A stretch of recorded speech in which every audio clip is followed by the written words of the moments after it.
Yeah, hi. Is this Middlebrow?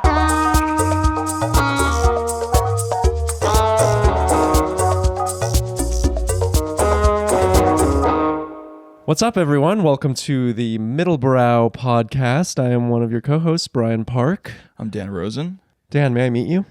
May I meet you? Yeah, you may meet me. May I meet you?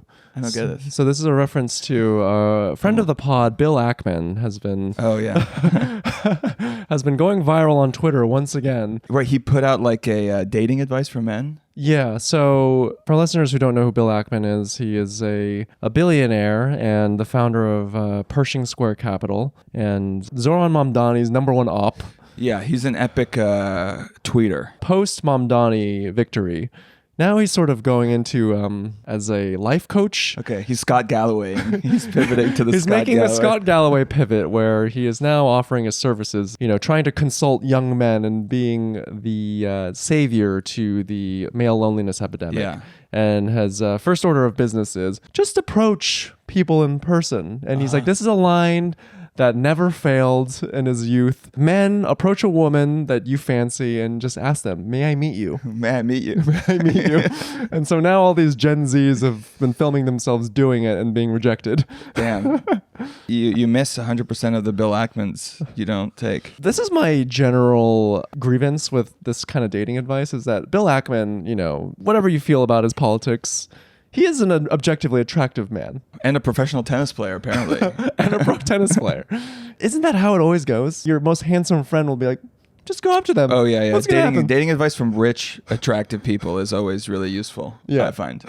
Just be yourself. Get plastic surgery and be yourself. Exactly. So you're going to do it. You're going to use this Bill Ackman. Well, I just used it on you and you had no fucking idea what I was talking about. But so. I did intuitively want to take you home. God, that's such it sounds like a Zoom thing. May I meet you? May I meet you? It sounds like something you would ask someone like, may I meet you? I don't know. It's so right-wing Twitter coded. There's decorum. Oh, yeah. We used to be a society. Well, we're not now. And our guest today is going to explain why we're not a fucking society. Listeners, our guest this week is a culture writer and author.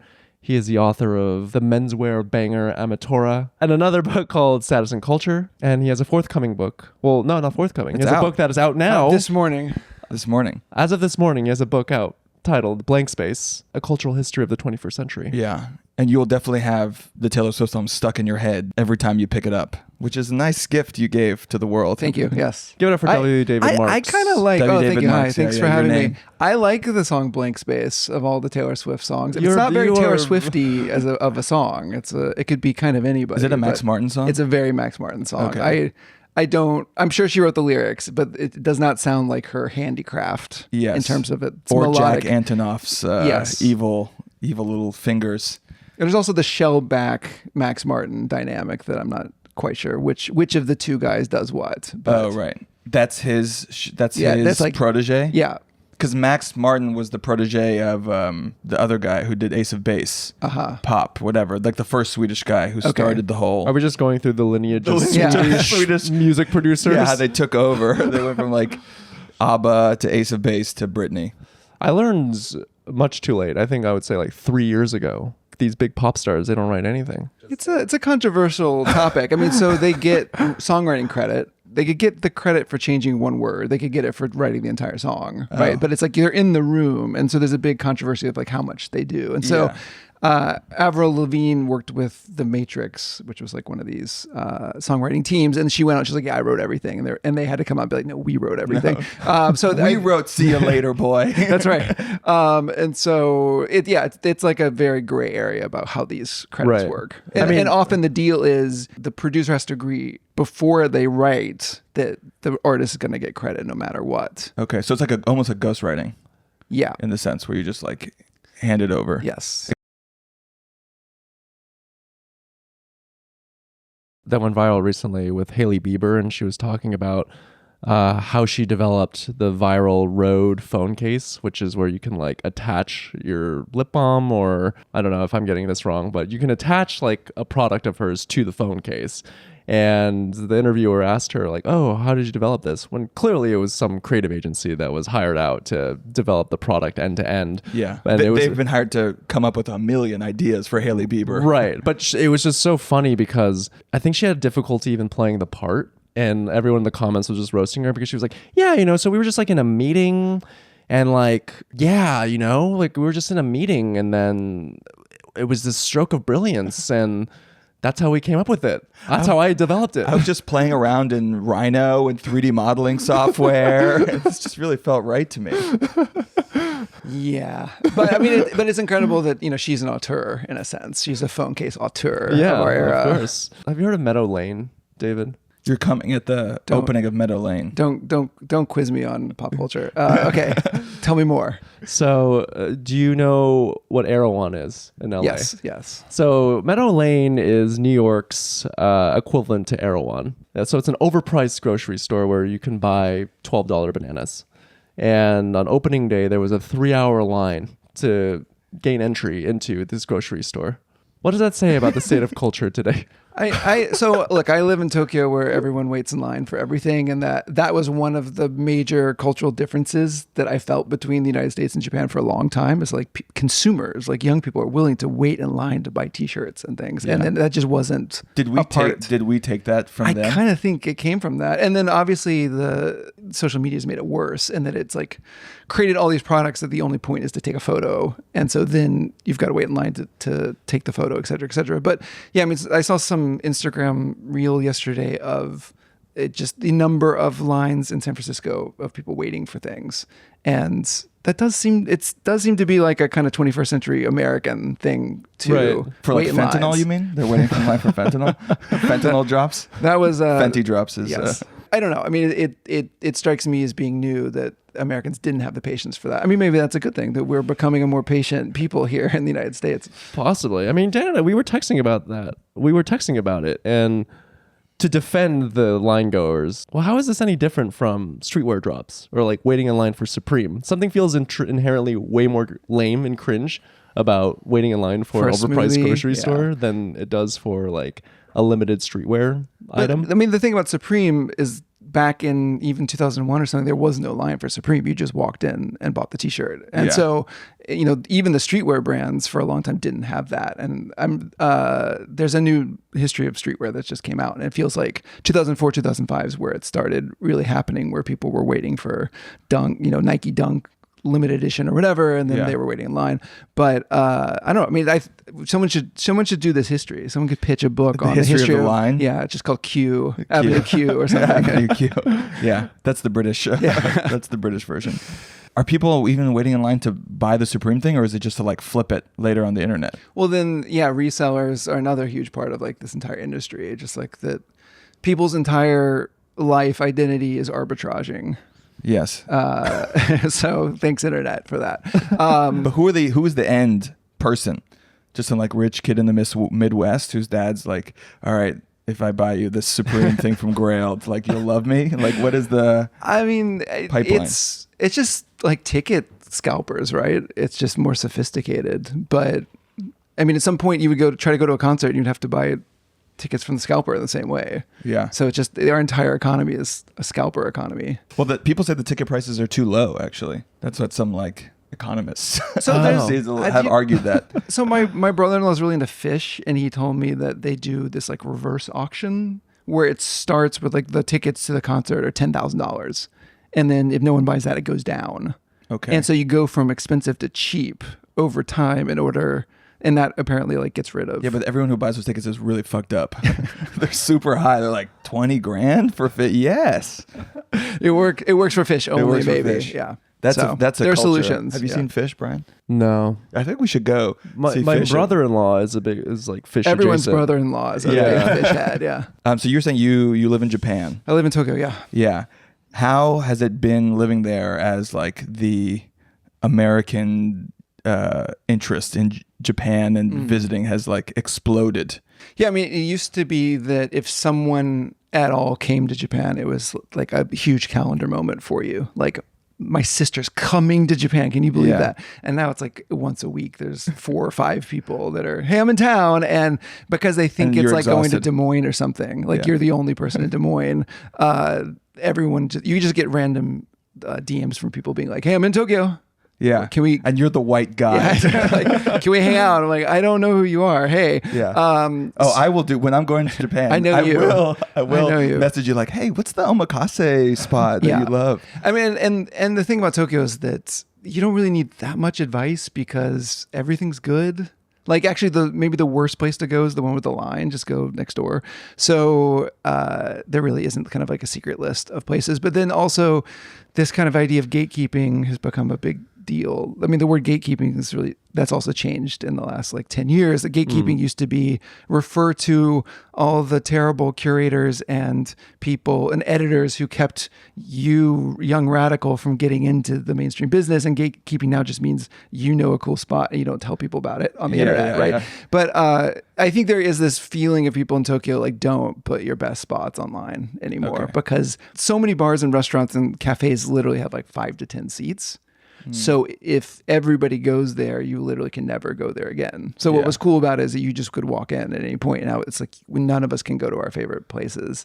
That's not all America's fault. That's really the world's fault. But But do you resent getting like people say, "Oh, you're just another American"? You're like, "No, I put in the fucking 10,000 Japan hours." It's fine. But it really changed where people hang out in the city as well. So it used to be that all the places you've heard of, like Harajuku or Shibuya or Shinjuku, were just like the spots you would hang out in. But now they're so crowded with tourists, you just go to some more obscure neighborhood. Are the Japanese like listing their spots on social media with the same fervor that people in New York do, or like in LA? Because there's like a cultural capital to being like, look at this new spot that no one's heard of. Not as much. It feels like it's people not from Japan doing that. Okay.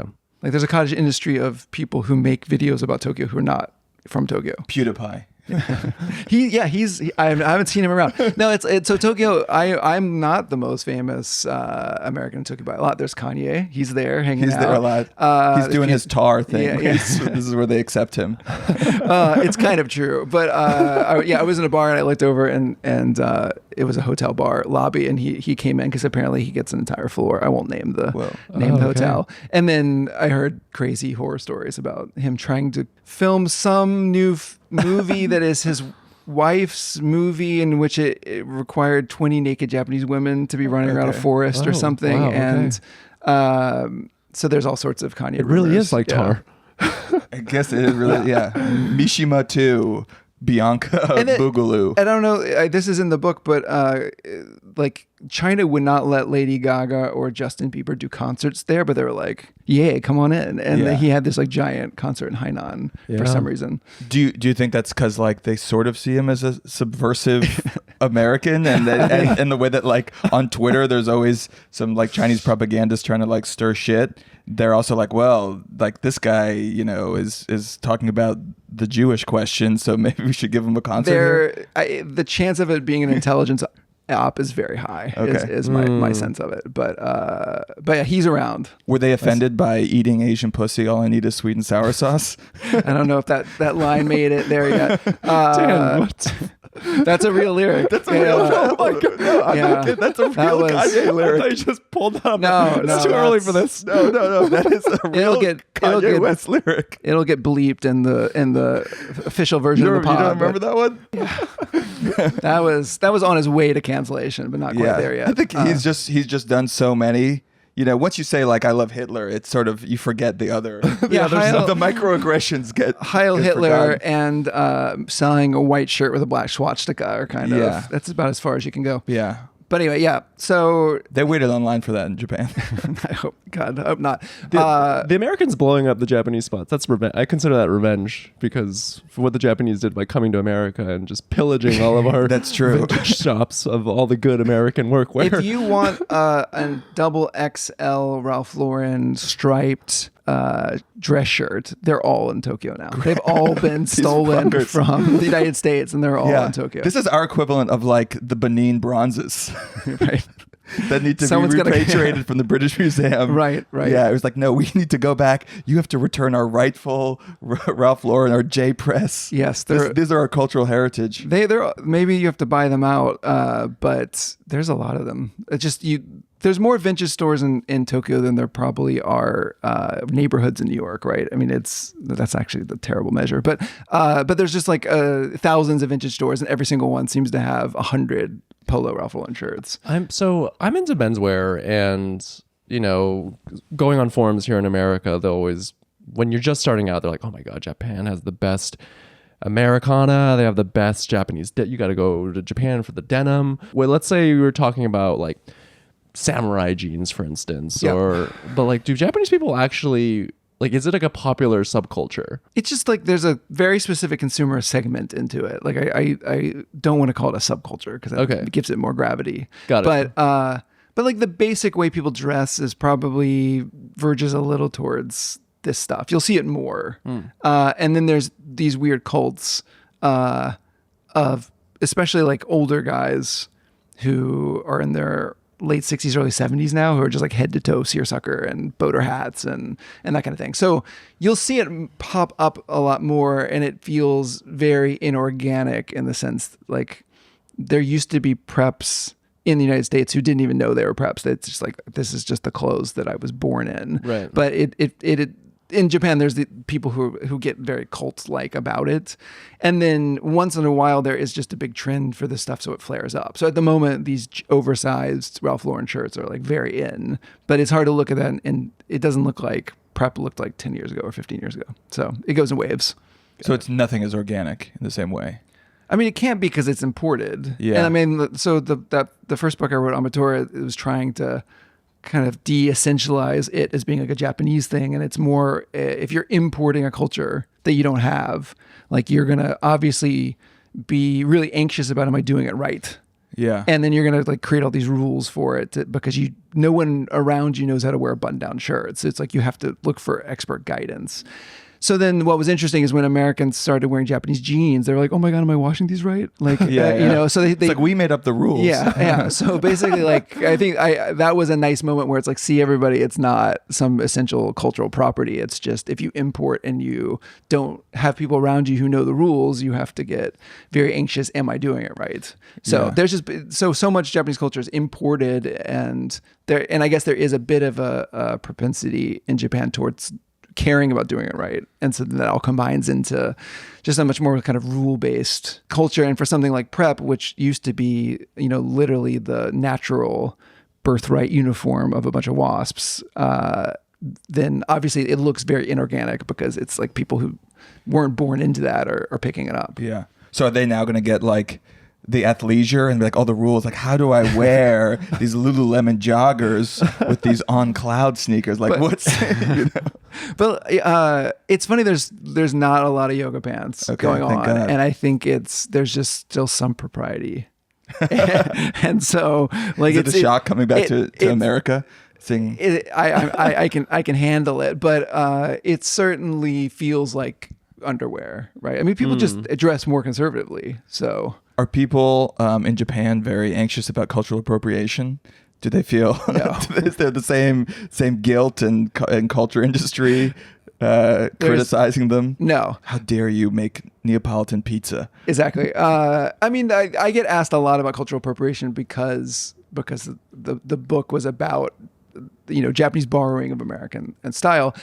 And cultural appropriation is an incredibly political conversation, right? It's not like some neutral cultural concept. It's just like some sort of understanding that this group is more powerful than this group, and so the more powerful group should not be using and appropriating the culture of the one that it's oppressing itself, and then getting the benefits from it, which I think is a fair concept. But in the case of Japan, it's like this weird hierarchy we have in our heads where it's like, well, if Japan does America and America is the bigger economy, then therefore Japan's they're doing pretty good. Like Japan is just, they're killing. They're doing okay. They're doing fine. It's top 5. But it's also, it's I think once you do like ethnic cleansing during World War II, like we get to cultural appropriate you. That's like my one rule is like that. That should allow us. I'm gonna not touch that one. Yeah. Too political, too early. Yeah, I'm sorry. I want to get into your book, Sure. Blank Space. Blank Space. I read it.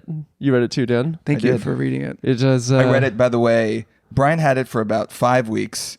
And then he's like, I need a little more time. So I had a week to read what Brian. So I'm really just mainlined your book this weekend. There's a lot to chew on. There's a lot to chew on. I noticed that you write notes in your books with pen. Is that? Yeah. I how do you Wait, feel about that? How did you know this?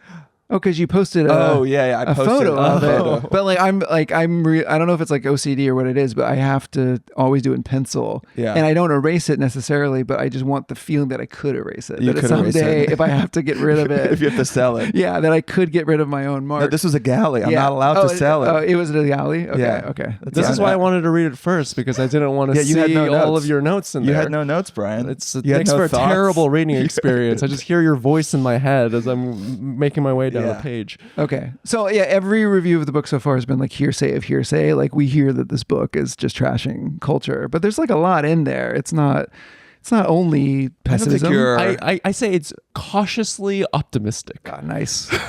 I mean, okay, for the listeners, the book, I think, attempts to track the culture in the 21st century. Yep.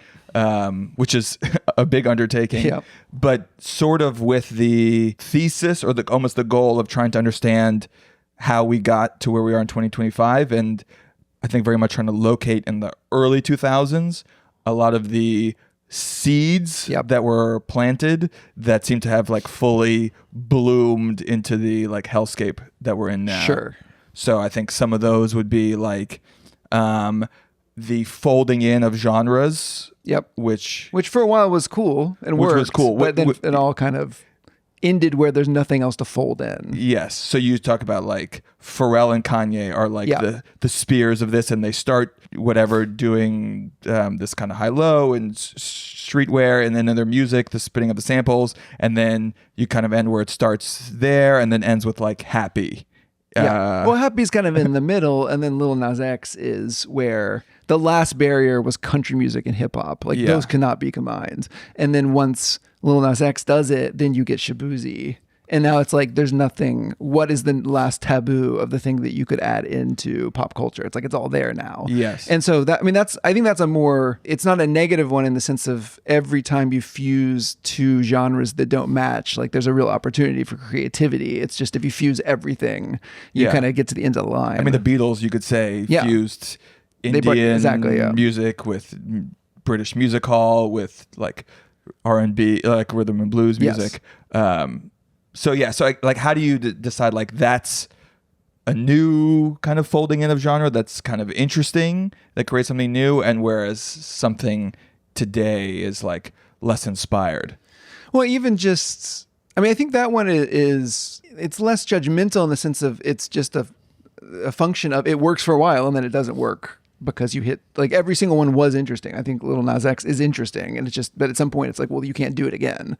So we've just exhausted that possibility. Whereas the overpraise for manufactured pop music, like that's probably one that's been less good for the ecosystem in general, because so much of 20th century culture and like the things that we love were that artists would take risks and they would do something the audience was like, I don't know what this is. And there was a lot of people to jump in and be like, no, this is really important. You should like keep listening to it. And we're going to overemphasize it until you get used to it, and then it will kind of spread through the system and change culture. And now if you make any kind of pop song that's not just like a straight pop song, like the critics of record will be like, no, it needs to be a lot more straight. It needs to not be as curvy.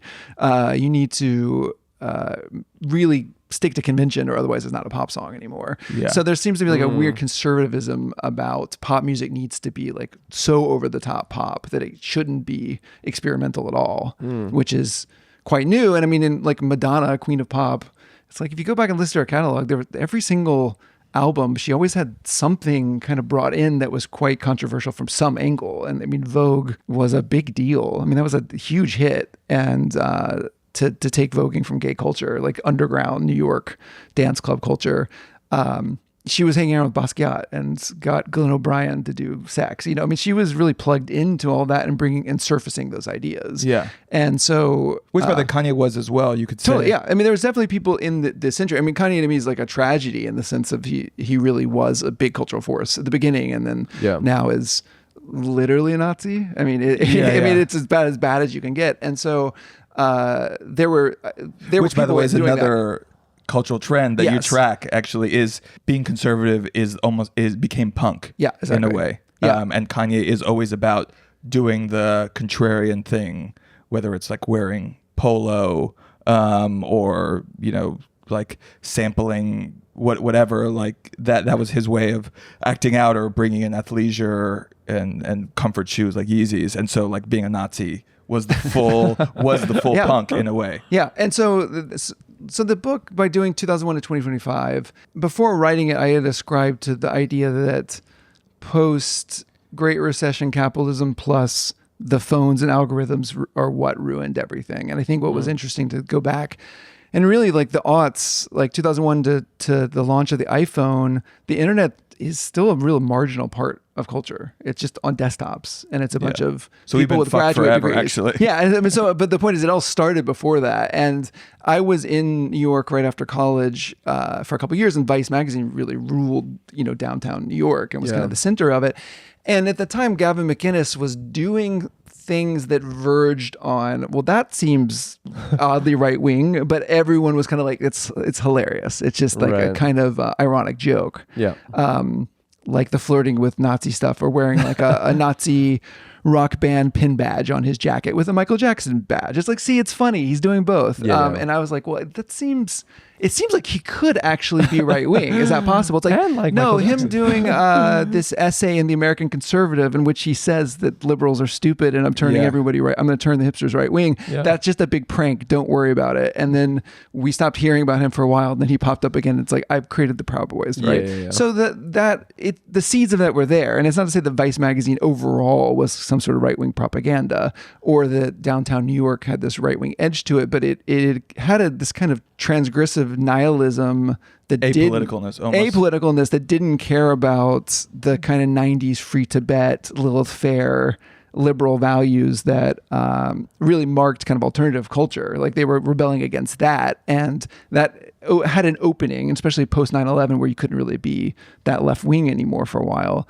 It had an opening in which, if you were a right wing entrepreneur of culture, that you had a little bit of space to play. And so I think Gavin used that to seed some things, whether it really, I don't think it made people right wing, but it established very quickly that transgressiveness for the 21st century would be more right wing than left wing. Yeah. So I think you and Dan are aligned on this, where I guess, how do you know that culture is stagnated? I mean, so because I sometimes feel it, like I get like intuitively I feel it, but then maybe I just don't know. Like clearly there are cultures on Discord that I'm not a part of that are thriving. Yeah. So I mean, and we're also like older and male, and like you live in Japan, and we're straight. I don't want to. There's a really good it's a really bad faith review of my book that's like, why do men keep saying culture's over? Is this the art? Yeah. God. So I read that one. My main issue was that it was like mad at you for not talking about the art world, which to me that was one part of it that attracted which me is to you. fine. But also, like, art is, as someone who like loves the art and the art world, it's just not that relevant and impactful on culture. And so I understood why you're not. I mean, the other part. I mean, I'm not going to nitpick the how review. fucking dare but, you quote Dean Kissick? Okay, so my sense with culture is there's more cultural activity happening now than ever before, right? So from that measure, like, are more people making culture around the world? Yes. Are more people able to distribute that culture around the world? Yes. Like, that is a golden age for you can get cultural products from anywhere at any time, and that's incredible.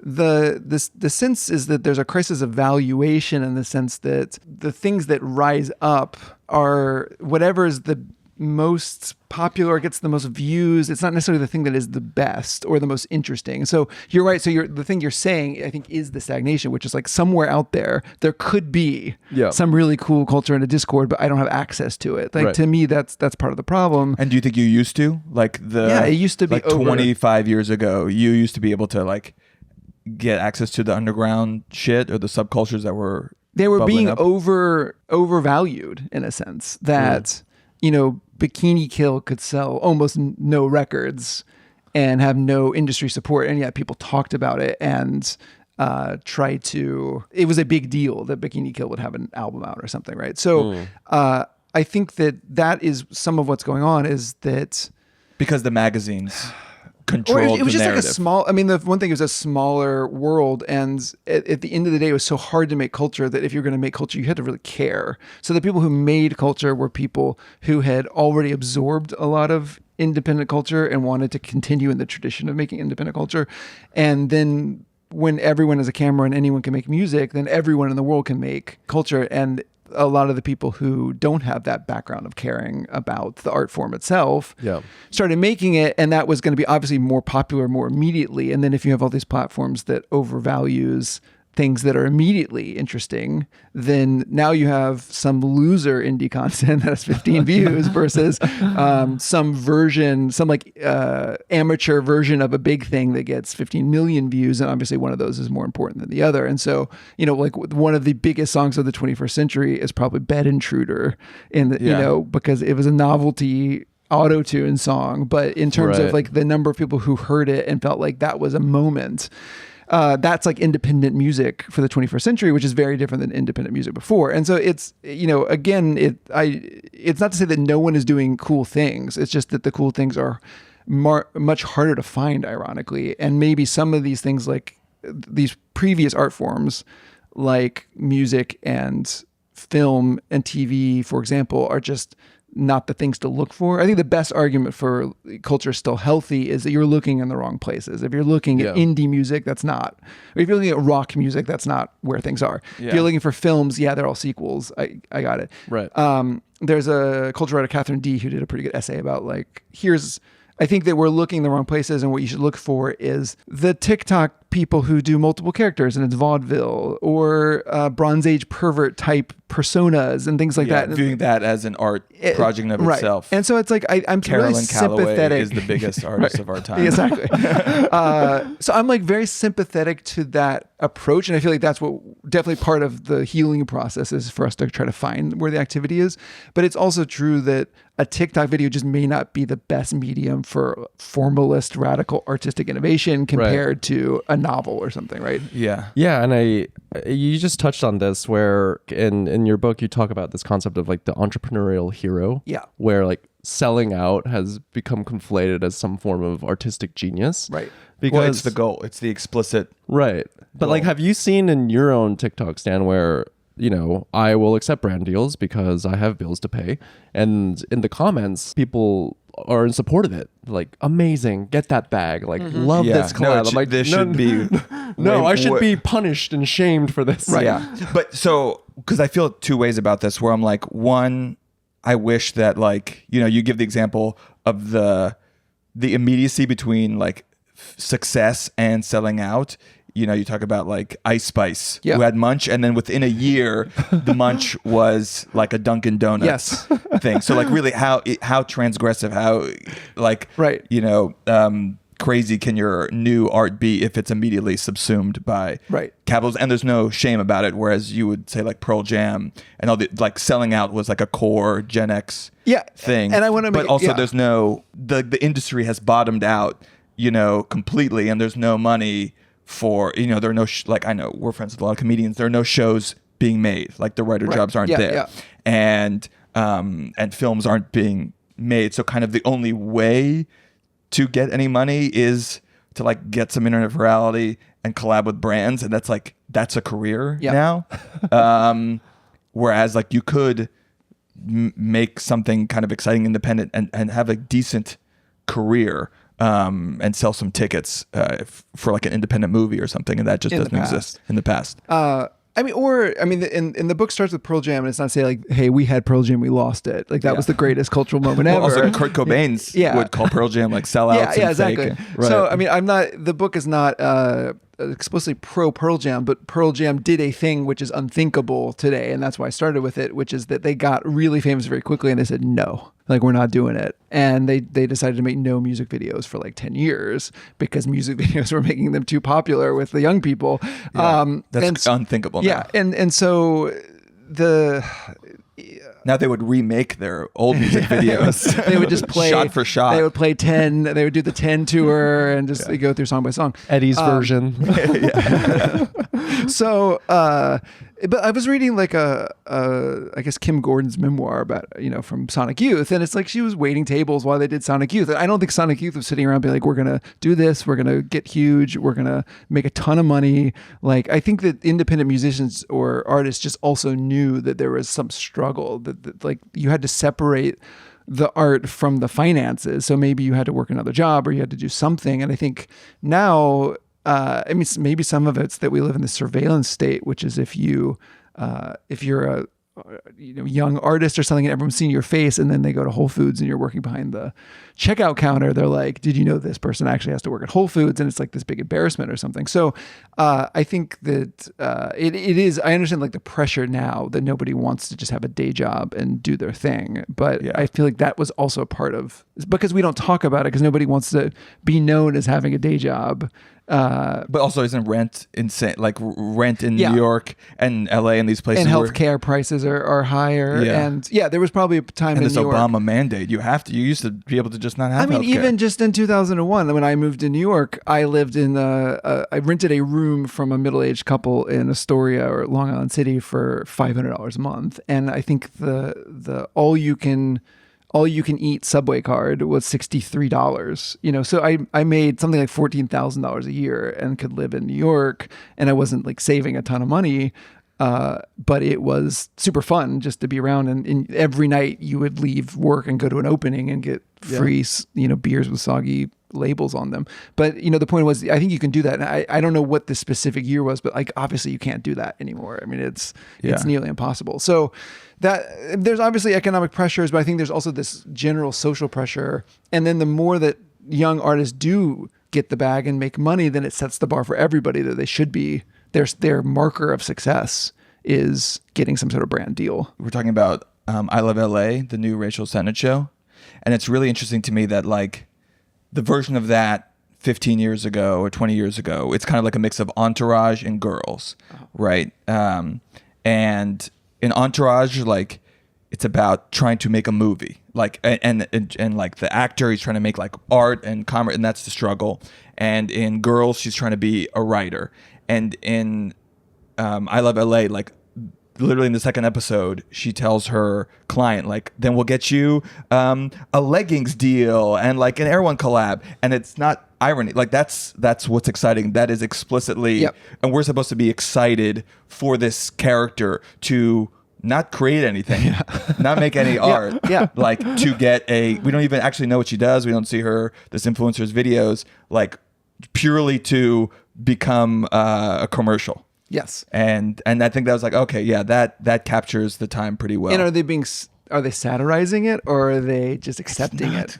Clear to me yet. I don't know, Dan. I want to see what happens. Maybe the leggings deal is really successful and then she'll become a VC.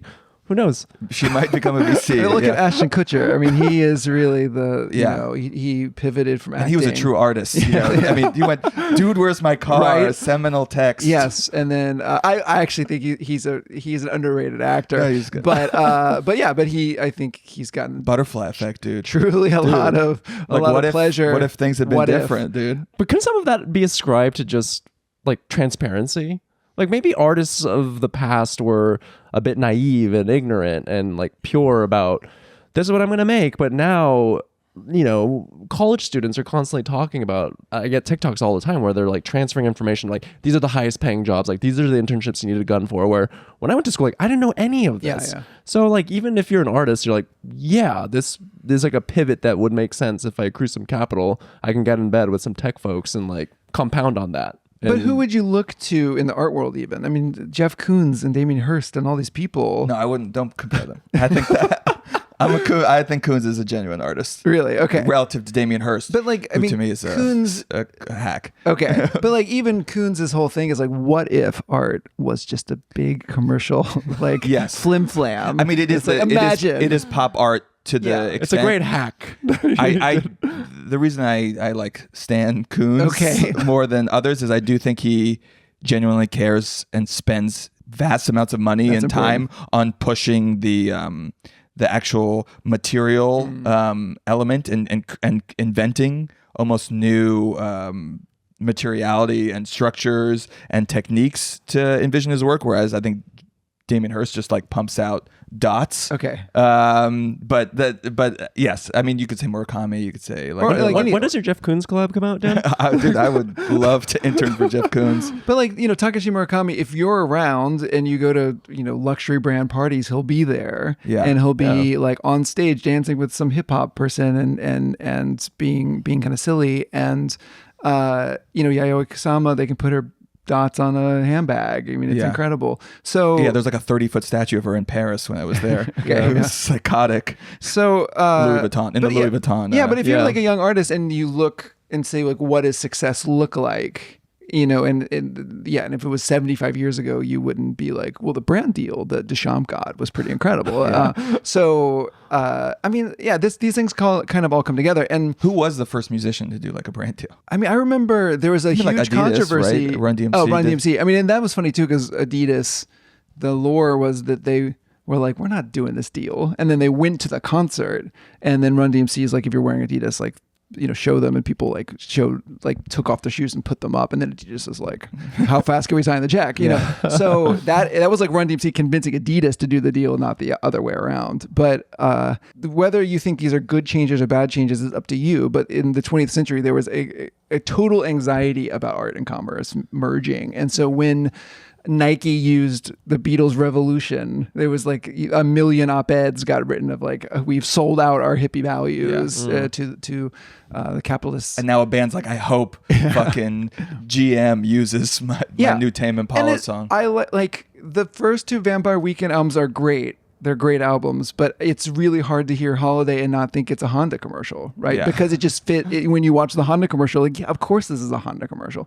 So And I wish there were bands as creative as Vampire Weekend now, by the way, even with that. Yeah. So the merger of those things just like happened. And so you can say, well, look, if I want to be a creator and I want to get paid, like this is just the way it works, and you shouldn't really complain about it, et cetera, and that's fine. It's just the question is, what is art supposed to do? And so that I think people have absorbed this incredibly cynical sense about that art and entertainment, there's no difference, that any kind of hierarchy you put between them is just you being a snob or you being oppressive, and that if you say that this thing is better than this thing, then all the people who like the other thing, you're insulting them to their face to say that their taste is illegitimate, and therefore Let people live. I get that when I shit on stuff online, I'll be like, let people live. You let shit on people stuff online? Yeah, exactly. They'll say like, let people like what they like. Why are you yucking my yum? Yeah. Like, who are you to judge? Because people's taste is their identity, and then everybody wants their identity recognized. I mean, that's a big part of the 21st century too, that you want your identity recognized. And so if you say, so Taylor Swift, I believe, makes very pleasant music that a lot of people enjoy. Like I cannot take that away from her. If you said, Most deaf would say it's for shopping, as you described Jake's music. Right. So if you said, is Taylor Swift's music ahead of the curve? Is it influencing the market where people are like, you've never heard this before? Like, obviously not. Like, if you listen to Blank Space and you listen to Lord Royals, one of those came first and it wasn't Blank Space, right? And so if you listen to her early stuff, it's a bunch of chord progressions that you've heard before because it was in a bunch of 90s music already. So she was always on the end of it. And so art in the past has been things that were new. It was inventive in the sense of it didn't exist and then it existed, and you could chart, this is the person who made this thing happen. And there's all sorts of social functions and benefits that humans get when an artist create something new, right? And I'm not going to get into it because it gets really pretentious really quickly. But the point is, there is a difference in the function of these things. There's fucking a function. Snob, you fucking dirty Ivy League corduroy wearing snob. Exactly. So, like, the problem is, if you're like, well, there can't be any difference between art and entertainment, then what is the problem with Ice Spice making drill, which sounds pretty cool, new, and then also doing a Dunkin' Donuts commercial and immediately being like, okay, you're a Dunkin' Donuts person. Is that why I got Dunkin' Donuts today? Maybe it was an Ice Spice reference. Benson Boone doing a crumble. Yeah. So then, you can't once you destroy the distinction between art and entertainment, there's no real standing for how you would say that an artist is a sellout. I mean, that it all collapses. Because you use Addison Rae as an example for this, where you don't even believe, you think that her whole play into music is just like a little side quest in service of the larger brand that is Addison Rae. It's like Jake Paul boxing. Yes. It's like equivalent. Like I've gotten fame and now I need to like kind of do something. Yes. And she's like, all right, I guess I can make music. Right. Yeah, I mean, Pepsi's a banger. Though. It's a career step. Diet Pepsi. Diet Pepsi. Yeah, and the degree to which. So there's this big debate. Okay, there's two things about Addison Rae. First is that I call her a double sellout in the sense of, you make the TikTok videos. Like there's an idea that, okay, a young artist needs to get recognition and you really need the platform in order to make the innovation. Like some of the best cultural moments of the 21st century, let's say Beyonce Formation, is that Beyonce's already famous. So she's like, right. Since I'm famous, I can make a song that's a little weird and it can be a little political and I can get away with it. And then that becomes this big cultural moment. So I understand that. So if you're a young artist, you don't get any recognition, you need to do things that maybe sell out a little bit so that you build an audience. And then the double sellout is, okay, I built this audience on TikTok dance videos or something. Now I'm going to make a cosmetic brand. Now I'm going to make a perfume line. You're not going to use that fame to maybe do something, push your audience in a more interesting direction. Which I don't know, I'm trying to think who's an example of someone Kanye, you could say, did that in a way, or Beyonce introducing new sounds. Yeah. I'm going to use it to just sell out even to make more money. The canonical example to me is Neptunes did Hot in Here by Nelly, and it was like the number one. And then they were like, now we're going to do Drop It Like It's Hot, which is an incredibly weird beat. So they weren't like, we're just going to make Hot in Here over and over again at this point. They're like, well, we're done with that. We're going to move on. So I think Addison is that more pathway of you become big, you sign with a talent agency, they set you up with a ton of private label goods makers, and you're like, you're a woman, you should make a perfume brand, and then you make some kind of third-rate products that you put into the market, and you get your parasocial fans to shell out for them, and then you have that as your earning stream. And it seemed like, okay, well then she should do music, and she did a bunch of stuff, and it wasn't really clicking. And then this last album, every review on the planet was like, this is incredible, this is the biggest music moment of the year, and all the reviews. So there's a big debate within music criticism. It's the least interesting, least productive debate ever, but it's between like rockism and poptimism, right? And so the people who are accused of being poptimism are, first of all, there is no such thing as poptimism. This is a big conspiracy. It's a straw man. Even though now Kalefa Sena, who popularized the term, well is now pronounced, by the way. Yeah, thank you. I practiced it at home. He kind of popularized the term in the early 2000s, is now going on like an apology tour almost. Not an apology tour, just like, who did this? Yeah, he's like, we all have to, it's like the hot Tim Robinson hot dog. Totally. We're all trying to find out who did this, and he wrote the article. It was like a passive tense. It was like, people were said to have been rockists, not I didn't say it. So I mean, it's interesting when like Andy Warhol is looking at consumer culture from like this very high-minded view, like, oh, there's something interesting here. But when that envelops everything, it takes any sort of like critical eye to it. Well, I mean, so the poptimist, the part of poptimism that makes perfect sense is to say pop music can be a form of art, which I totally believe. And so you can't discriminate against pop music for being pop music. You should bring the critical tools that you bring to a Faulkner novel to a Britney Spears song. Okay. But there's a possibility that Britney Spears song doesn't hold up as well as Absalom or something, right? So what happens though is, but Britney Spears is popular. So let's figure out why Britney Spears is popular, and let's like tweak the artistic criteria a little bit so that something like Britney Spears can hold up. And so what you saw with Addison was like a perfect example of this, where reviews would just be like, her most inane lyrics are the most genius, or like she gets out of the way of the production and it's incredible. She understands that she's just an ingredient and she's not the star. And it's like, how much lower can you make the expectation on an artist to just be like, it's incredible, they get out of the way of the other people, the professionals. And so like, I don't get all our haters, because I have you a just hard time. enjoy it. Yeah, I have a hard time criticizing pop music because I look at the intention of the artists and like, sure, I don't think Addison Rae, she knows that she's Addison, not by the way. trying to. There's no, it's just Addison. No, I'm going to on. put some respect on her name.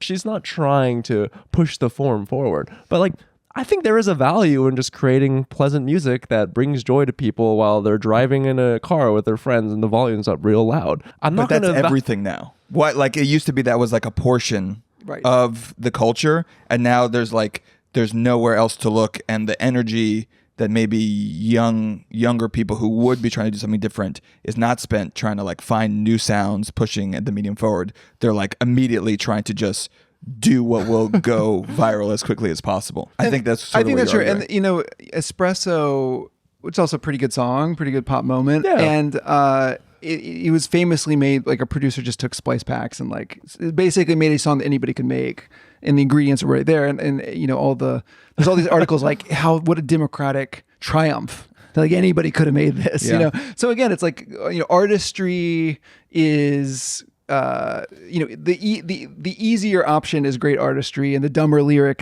is profundity or whatever. And you know, it's so we're in this weird doublespeak world. And again, it's like if you don't believe if fun is the only thing you can take from culture, then yeah, obviously you'd have to be a snob just to be like, I don't know, it's a Yeah. banger. Shut the fuck up. Well, also, I think, you know, at the same time as critics mattered less and less just because of the magazines Yeah. mattered less and less, there was like an attempt to stay relevant. Yes. And to do that, they had to praise the thing that was popular, that was chasing clicks. So it's like, it's always hard for me to know, like, is poptimism this organic thing? Is poptimism almost like fascism, the inherent logic of the algorithm? Yeah. Like, does it always just trend to that base, satisfying, familiar tones that repels anything different? Or or is it like being pushed, you know, by critics? I mean, I think it's all of the above in the sense that the economic structure and the technological structure of our world is absolutely pushing towards some of these values that, you know, that numbers are the greatest objective measure of value, and that making money is proof of democratic sentiment or something, right? So all those things exist, but then there's also this layer of ideology on top of it that I think does come out of an extension of liberal inclusivity, which is, say, if more people love it, who are you to take that away from them, right? I mean, I understand, and I'm sympathetic to that. It's just that there's another value that you have to counterbalance with it, which is to believe that creative invention is a social good, and that it's the thing that we look back on. And there's a reason that Fucking snob. yeah, but there's a reason that people still wear Nirvana t-shirts and they don't have Ezra Koenig on their t-shirt, right? Yeah. I mean, so people like Vampire Weekend, but Vampire Weekend is just But do never they even became know what Nirvana is? Is no, the thing. but I think like the thing I'm optimistic about is that there's something like a Che Guevara. It's like, do they know exactly who Che Guevara is? But Che Guevara still sells products because it's just, there's something internally rebellious and like a promise of a better tomorrow that exists within these rebellious artists. And the problem of the 21st century is like, yes, you've created all these popular artists and they've created some great songs to listen to in the car, Yeah. but there's something that's like just not as aspirational about them because they don't represent some sort of like transcendent values. Yeah. And so again, it's like there's lots of good reasons why things have ended up as they are. It's just like, can we just like counterbalance it like a little bit? Yeah. You end the book on a more optimistic note where you prescribe solutions to how to counterbalance and fight this this general sentiment that we're all experiencing. But I don't know, it still feels like a paradox of sorts. I think it was in the New Yorker or like New York Magazine. It's just one of these hot takes where they were like, having a low follower count is Yeah, it's Kyle Chicas. Kyle yeah. Chayka wrote that, yeah. Right. Where having a low follower count is like a new proof of Being cool. Yeah, being cool. And it seems like he's trying to will it into existence. No, so I when I saw that, I was like, that's a funny contrarian take. And I thought it was just like a very New York media insider thing. But the more I thought about it, that when you're big on the social media channels, it like if you have millions of followers, often what it means is not that you're super connected in the media world. It means that you're really good at knowing how to edit videos to match the algorithm and get picked up. And Yes. and you guys are probably more expert on this. No, that's what we're both good at. Yeah. in the end, that's yeah. what like. You have to know in the first 5 seconds there has to be a face or a hand or something, right? Right. In the end, like the reason Brian and I are doing better than some of our peers in comedy is because we figured out how to do the algorithm better. Well, we're benefiting from this like populist slop Yeah, but it's notion not of what we art. wanted. I don't think it. But you're always this is behind the curtain. But every day, Brian's like, I can't make another video. I fucking hate this. This sucks. And neither, like, I don't think making internet videos or making a podcast is what either of us got into comedy to do. Right. It is the only thing. Right. So like, I think Brian wants to make a TV show. I have movies that I want to make. But to me, it's like, well, fucking why? Like, why do I want to make a I don't movie? know, but I seesaw that. Like now, I'm like, well, you know what? Even the short form videos, like I am bringing a moment of joy to people, even if it's in 60 seconds. There's value in that. Yeah. Yeah, I mean, there's value in like jerking someone off behind an alley, but it's not a relationship. Yeah. So, No, but your videos are great, dude. I love But your videos. I guess the fine, point it's is fine. that, like, if you look at a lot of people with follower counts that are large, it's often like, oh, they're just really good at this specific Right. skill of knowing how to game the algorithm. And so once people figure that out, status is not just the reason you got big is part of the reason that you have status, right? So if it's like, well, the reason they got big is they game the system rather than they're actually talented, then the high, I'm trying to like construct the logic in my head as I talk, but it's, the high follower count represents the fact that you're good at this thing that is not artistry or whatever. You're good at like algorithm tweaking. And Right. so then that's, I think, what the logic is. Like, well, if you have a small follower count, you must be really bad at the algorithm.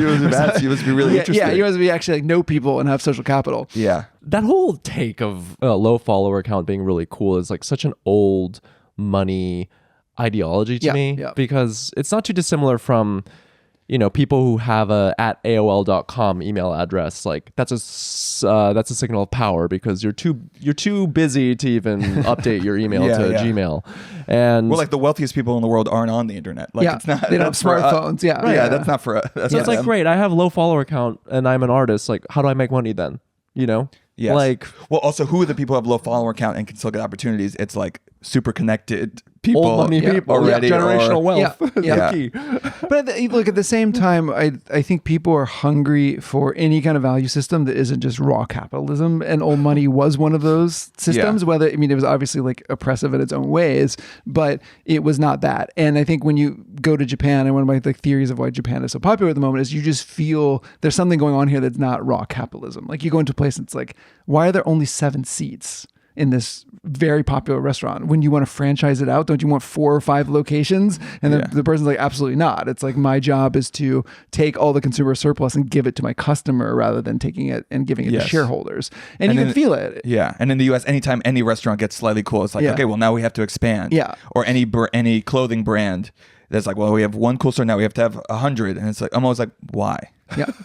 Yeah. And but I mean, is there So not that's capitalist logic. I mean, it's in Japan? There's no one's like no VCs are investing, and It's just not. It's not the same pace. I mean, or the same scale. There are VCs and there are big corporate brands, and there's things that have like hyper scaled. But you can still find really micro scale things that make you feel as if you're the important person in the transaction and not the Yeah. shareholder. And like, oh, this is the reason I'm being upsold and I have the worst experience in the entire world is because they need to do stock buybacks, or whatever. Which is in the United States like how you feel about everything, and nothing works. Because the shareholders have to get value. But I really believe that just if there's any alternative value it's just system, into Japan. We get it. Japan's better. yeah. But like I think people want it. Like the thing I also am optimistic about in doing this book, because it ends on a very sour note before the conclusion. We've just put as much internet into our lives as could possibly go. We have.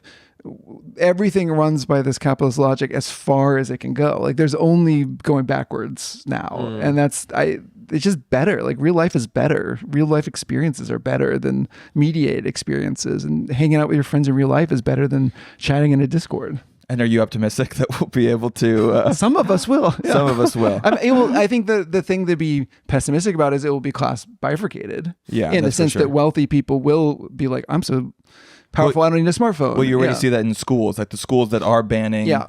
tech and phones for kids, and the parents are more who are reading Jonathan Haidt or whatever are upper middle class people who are aware. And I think poor parents who are less educated, maybe younger, maybe not as cognizant of the negative side effects, are just like, you see them on the subway, just like iPad in the face at all times, and that's just gonna create this intense bifurcation. But then also there goes the audience. So It's also like, okay, me and a few people and in my like milieu and class will get offline and we'll start doing things in the real world and making things. But like, if there's no audience, Right. But and the audience is zonked out. In 1991, if you were in a punk band in Maine or something, there was no audience either, but people still did it. I mean, I guess that's that paradox the part people don't think about, and it's not to romanticize it. It's just that there was some sort of motivation for all these independent creators a long time ago that had nothing to do with audience size. They were never promised that tomorrow you could be seen by 1 million people. Where did that go? That's a good question. Because you can be, because the opportunity is there.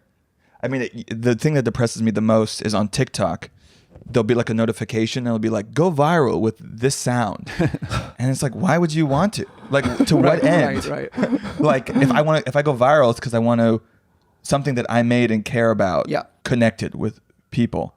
And TikTok's like, no, the goal, you should be happy and excited just to go viral. Yes. And be happy with that. And it's just like, okay. Yeah, and if you've been viral at all, and it's not something that's your core capability or your core thing that you do, you just, you get forgotten instantly because nobody connects it to you. They're like, that was interesting. So I had this, I write about it in Status and Culture, but I wrote this parody piece about a Kanye West lyric about French. He has the line, in the French ass restaurant, hurry up with my damn croissants. Mm-hmm. And so I wrote a open letter from French bakers. I am a god, right? About making fun of him for, you have to be patient for these things. It was of the moment, whatever, but it was on Medium and I had my name on it, but it was a mock open letter from the Association of French Bakers. Yeah. And then the Today Show and Fox News and everybody reported it as French bakers seeing Kanye. And it was and it went super duper viral. And like literally I got no more Twitter followers. I got nothing. I mean, it was just, I was not part of the story. Like the thing just, it had a life of its own because I don't do a bunch of comedy parodies. I don't do my thing isn't like parody open letters. And so, you can go viral, but it doesn't help you at all unless you're going viral. Like the guy who did the Richmond of Richmond or whatever. I mean, he went viral, but that was his song. Now, I mean, he hasn't exactly capitalized on that, but like if he had a moment, at least it's like he went viral for a thing that he does. Okay, so what are your solutions to restoring cultural invention? I mean, solve culture. So like at the end of the book, I present some solutions. I think it is massively naive to be like, here's all the giant structural reasons why everything's fucked up, and now here's like 5 quick things you could do at home to fix everything. 5 quick, easy ways you at home. So I want to be humble about like these are not easy fixes. The thing I'm optimistic about with culture is that culture, you don't have to fix everything. There's always going to be bad stuff. There's always going to be lowest common denominator culture and content. You can't get rid of that, and that's not the goal. The goal is Mr. Beast will still be omnipresent. There will be Mr. Beast videos. There'll be Mr. Beast burgers. There'll be a Mr. Beast theme park. It doesn't matter. Mr. Beast class at Harvard where we study his seminal texts. Like Harvard professors will write books being like Mr. Beast poetic and business genius. Food culinary genius. So you can't fix that, and you can't change that. What you can change is that all culture has started from small movements of people who were like, this sucks, I'm going to do something else. And so if you're one of those people, you should, hone that feeling of this sucks and do something else. And you should get together with people who are like that. And you should take yourself out of the system a little bit for a while so that those ideas get fostered and then hopefully later go and influence the entire system. So there's things you can do because culture also, yes, it's influenced by the economy and technology, but at the end of the day, it is about the values that we hold and the expectations we have of each other. We can just change those. And so for a long time, there was a social norm that you shouldn't sell out, and we punished people for selling out. And that meant the culture verged a little bit more towards artistry. And then once we abandoned that, then that all went away. And so you have to bring back social norms and you have to bring back these communities. But at the end of the day, it's just, and the only thing I want from this book, which I will not get because I'm already being punched in the face about it, but it's just like, can we just recognize that this kind of artistic invention, this kind of trying to tinker with culture in order to bring new formats that have new potential for aesthetic experiences or whatever these things are, can that be a social good? Can we just say that that is a good thing to strive for? We can have all the other things, but can we also have that? And so far, everyone's like, absolutely not. Racist. Somehow as a you're misogynistic snob, you would say that. I'm looking at you out there. Can you please donate $5 to Creative Invention? Yes. No. And can critics, who I think many critics are just afraid of being old. Yep. And so they're in their 40s and 50s and they're like, they're like, well, I don't want to seem old, so I have to write about these artists as if they're amazing, and the new Taylor Swift album is as fucking good as Pavement. It's equivalent. And I think they have to be more okay with, I mean, that's why A.O. Scott quit Times. Right. He basically said, like, it fucking sucks that I have to just watch all these shitty movies, and if I make fun of Marvel, then like Samuel L. Jackson, comes to my house and puts, snakes in my underwear or something. And it's even okay to say this Taylor Swift album is doing X, Y, and Z, and it's fine. But can you also like recommend 5 artists I haven't heard of, and try to value them? And so, like Geese is a perfect example to me, which I really like their new album. Yeah, and Oreo collab dropping soon. Yeah, but like probably not. But there are some critics who are really pushing them, and then there's some it's like, ugh, like this again, like we're gonna do this again. Yes, we're gonna do like Television, the band, not the medium, but or just like the idea of like, oh, we're gonna have indie rock be a thing again. No, it's dead. Like you have to bury it. And so the degree to which something is good, and yet we have to have like a hands-wringing moment about whether we're allowed to say this is good because it's not in the right genre. Well, Geese is makes me feel optimistic just because I see like Gen Z genuinely embracing it and wanting someone who seems like a unique voice and that has something to say, and it's actually a band, people playing instruments. It does feel like a throwback, even though I don't know if their music is particularly cutting edge. It's great, but but just their existence is a little warming to the cockles of my heart. Yeah, I mean, and the other thing you get accused of very quickly when you're like, culture sucks now, is people like, oh, you just want it to be the same format as when you were 18 years old. And it's like, actually, I want the complete opposite, which is when I hear a Taylor Swift song, I don't want her to say, that's the Pixies, guys. Like, I want it to be like, what is this? Where did that beat come from? Like, what is this melody? What is this harmony? And so, or like if you watch The Rehearsal, it's like, well, it's kind of like a reality show, but I have no idea where it's going. And this is a totally new experience, and the kind of humor is brand new, et cetera, et cetera. It's like I don't want things to be exactly like they were. I want to be surprised. I want new stimulus.